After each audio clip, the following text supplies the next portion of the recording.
Om Swastiastu. Om Swastiastu. Hai rekan guru seluruh Indonesia, apa kabar? Saya yakin rekan-rekan semua sedang mempersiapkan tahun ajaran baru. Ada yang mempersiapkan pembelajaran, ada yang mempersiapkan banyak hal seperti mungkin memperkaya diri dengan workshop, seminar, ataupun pelatihan ya. Nah, kali ini saya ingin melanjutkan pengimbasan beberapa bulan lalu yang sempat dilakukan oleh Pak Putu Aris. Namun sebelum itu mungkin saya perkenalan diri terlebih dahulu, karena saat ini saya ingin melakukan pengimbasan kepada rekan-rekan guru yang saat ini ingin mengetahui mungkin sedikit tidaknya tentang asesmen nasional. Perkenalkan, saya Tari, saya guru agama Hindu di SMA Negeri 1 Denpasar. Dan rekan saya, tadi saya sudah sebutin nama, Pak Putu Aris dari SMP Negeri 1 Denpasar. Beliau adalah guru bahasa Inggris. Teman-teman yang mungkin lulusan dari SMP Negeri 1 Denpasar pasti sudah tidak asing dengan beliau ya. Jadi saat ini saya ingin diskusi singkat dengan Pak Putu. Pak Putu sudah siap? Ya, sudah. Tadi mungkin saya buka masker ya. Boleh, silahkan supaya banyak rekan-rekan guru di seluruh Indonesia lebih mengenal Pak Putu dan juga saya Tari. Nah, kali ini perbincangan kita adalah mengenai pengimbasan asesmen nasional.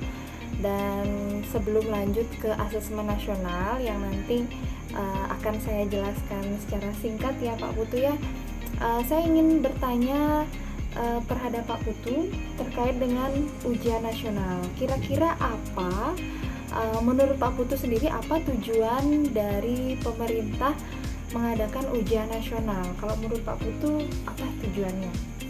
Baik, selamat malam dulu Bapak Ibu semuanya. Apa kabar?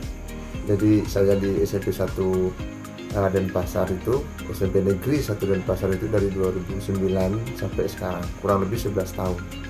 Mungkin yang dari 2009 mengenyam dan menempuh pendidikan di sekolah saya, di tempat saya bekerja, mungkin tahu saya begitu ya. Jadi kembali ke pertanyaannya Bu Tari tadi. Jadi menurut saya tujuan ujian nasional itu adalah untuk mengetahui atau untuk mengukur ya capaian kompetensi yang diraih oleh peserta didik ya sesuai dengan standar kompetensi lulusan yang sudah ada. Jadi ujian nasional itu dari tahun 2005 sampai sebelum dihapuskannya ujian nasional itu 2020 tahun lalu ya, itu adalah berlangsungnya ujian nasional. Dan mungkin sedikit kalau kita melihat ke belakang, dari tahun 1965 sebelum ujian nasional yang 2020 yang lalu, itu dari 1965 itu ada ujian yang kita sebut ujian negara Bapak Ibu ya, seperti yang saya baca di kompas.com yang katanya dikutip dari kemendikbud.go.id ya. Kemudian setelah ujian negara itu ada ujian sekolah Bapak Ibu. Setelah ujian sekolah ada EBTANAS, yaitu evaluasi belajar tahap akhir nasional. Nah, setelah EBTANAS itu ada UAN Bapak Ibu. UAN itu adalah ujian akhir nasional. Dan setelah itu barulah ke UN, ujian nasional. Jadi itu tujuan dari UN itu sendiri Bu Tari, ujian nasional, dan sedikit bentuk ujian yang terdahulu sudah pernah dilakukan sebelum ujian nasional 2020 yang terakhir tahun lalu gitu. Oke, berarti tujuan dari ujian nasional itu adalah untuk pencapaian hasil belajar siswa dan juga untuk menentukan kelulusan siswa, bahkan mungkin penentuan ke jenjang berikutnya ya Pak Putu ya. Iya, nah, betul. Sekarang ada asesmen nasional. Banyak yang sedang membincang-bincangkan, menjadi perbincangan hangat lebih tepatnya asesmen nasional itu. Bahkan dibanding-bandingkan dengan ujian nasional. Padahal itu kan bukan Asesmen nasional. ya, asesmen Dibandingkan nasional dengan- itu dibandingkan dengan ujian nasional. Padahal itu kan sebenarnya tidak bisa dibandingkan karena memiliki tujuan dan juga memiliki kelebihan-kelebihan yang jauh berbeda. Dan tidak bisa asesmen nasional ini menggantikan ujian nasional. Ya, kalau ujian nasional tadi Pak Putu bilang itu adalah pencapaian hasil belajar siswa dan menjadi standar kriteria kelulusan siswa.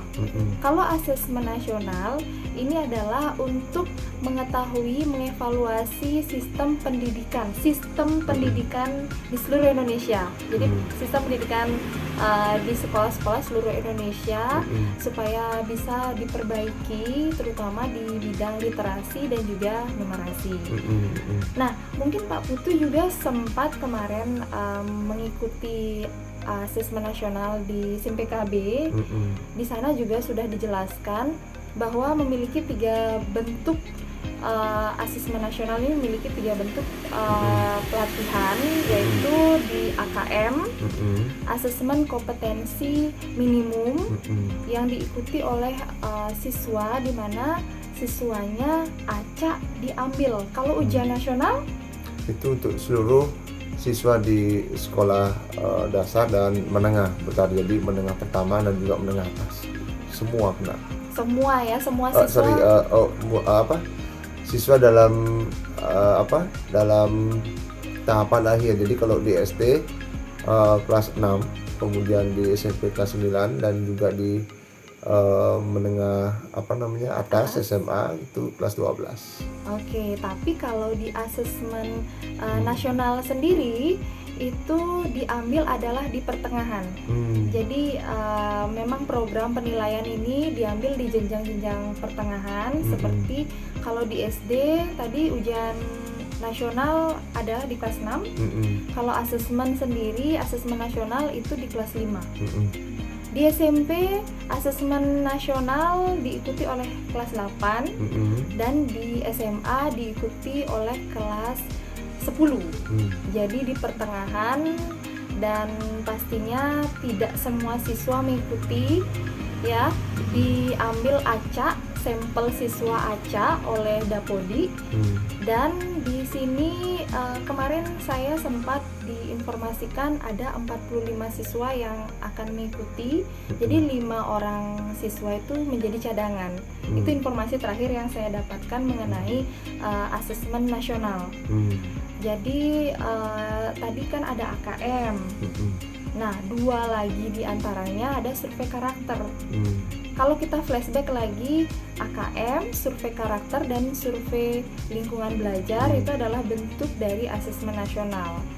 AKM mengenai literasi dan numerasi, jadi siswa di tes secara acak itu ingin mengetahui bagaimana mereka membaca itu, apakah mereka memang gemar membaca, literasi membaca, dan untuk melatih nalar yaitu di bidang numerasi itu di AKM-nya. Kemudian yang kedua, bagian dari asesmen nasional itu adalah survei karakter. Itu untuk mengetahui bagaimana mereka kebiasaan-kebiasaannya, sikapnya, sehingga nanti harapan dari pemerintah adalah siswa bisa menjadi pelajar Pancasila. Kemudian yang terakhir adalah survei lingkungan belajar, di mana kan Pak Putu biasanya bagaimana cara proses pembelajaran di lingkungannya, guru-gurunya, dan bahkan kepala sekolah. Nah, selain di SMP 1, Pak Putu Aris ada mengajar lagi di tempat lain? Tidak? Oke. Saya tidak ada mengajar di tempat lain. Berarti Pak Putu Aris hanya dimintakan survei lingkungan belajar di SMP 1 dan Pasar saja. Kalau seandainya nih Pak Putu Aris itu mengajar di SMP 2, misalkan SMP 2 dan Pasar, artinya Pak Putu Aris 2 tempat mengikuti survei lingkungan belajar SMP 1 dan SMP 2 berikutnya gitu. Begitupun guru-guru yang mungkin ya masih pejuang-pejuang honorer yang masih bekerja di lebih dari 2 atau mungkin lebih dari ya mungkin masih honor di sekolah-sekolah lainnya. Nanti yang sudah terdaftar di Dalpodi terutama itu dimintakan untuk mengikuti survei lingkungan belajar di sekolah-sekolah yang mereka sedang ampuh gitu. Nah mungkin ada lagi. Jadi untuk teman-teman supaya bisa lebih jelasnya mengenai asesmen nasional. Asesmen nasional ini kalau di ujian nasional kita melakukan kegiatan ujian nasional itu berapa hari biasanya? Pengalaman saya mengawas ujian nasional itu ke sekolah-sekolah lain ya yang rayonnya sama, jadi begitu di Denpasar Timur ya, itu kurang lebih 3-4 hari Bu Tari. Nah, dan juga yang dites itu adalah mata pelajaran tertentu ya. Kalau di asesmen tentu asesmen nasional hanya 2 hari. Jadi hanya 2 hari siswa tersebut mengikuti di mana mereka akan dites literasi dan numerasi. Itu. Jadi banyak hal yang nanti teman-teman akan mengetahui asesmen nasional. Apalagi sebentar lagi yang saya dengar terakhir itu September. Mudah-mudahan ini memang benar akan terwujud. Tapi kita tunggu saja inovasi terbaru dari pemerintah terkait dengan asesmen sehingga kita semua bisa membentuk individu-individu yang bisa menjadi pelajar Pancasila ya. Jadi salam untuk seluruh guru Indonesia ya. Kita pamit undur diri. Mungkin dari Pak Putu ada yang disampaikan atau ya semoga kebijakan kita hari demi hari begitu yang sedang saat ini berlangsung ya di bawah komandonya Mas Nadiem ya. Jadi bisa membawa perahu yang bernama Indonesia ini maju ke depan dengan bagus begitu ya. Dimana di AN ini kalau nggak salah akan disempurnakan fungsi dari ujian nasional, dimana asesmen nasional ini adalah dia seperti yang saya ketahui dia pelengkap ya, dan mendukung dan melihat memperbaiki sistem pendidikan yang ada. Jadi melihat di situ seberapa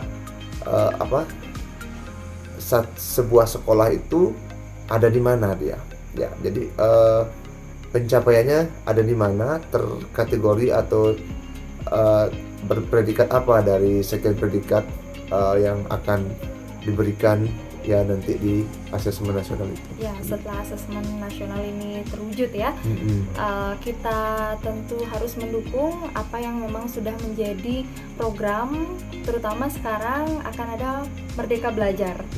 Ya, kita akhiri diskusi kita pada malam hari ini. Semoga bisa bermanfaat. Apapun yang kita share tentu bisa bermanfaat untuk semua rekan guru dan siapapun yang ingin mengetahui tentang asesmen nasional. Terima kasih. Saya Tari dan rekan saya Pak Aris. Pamit undur diri. Selamat malam dan salam Merdeka Belajar.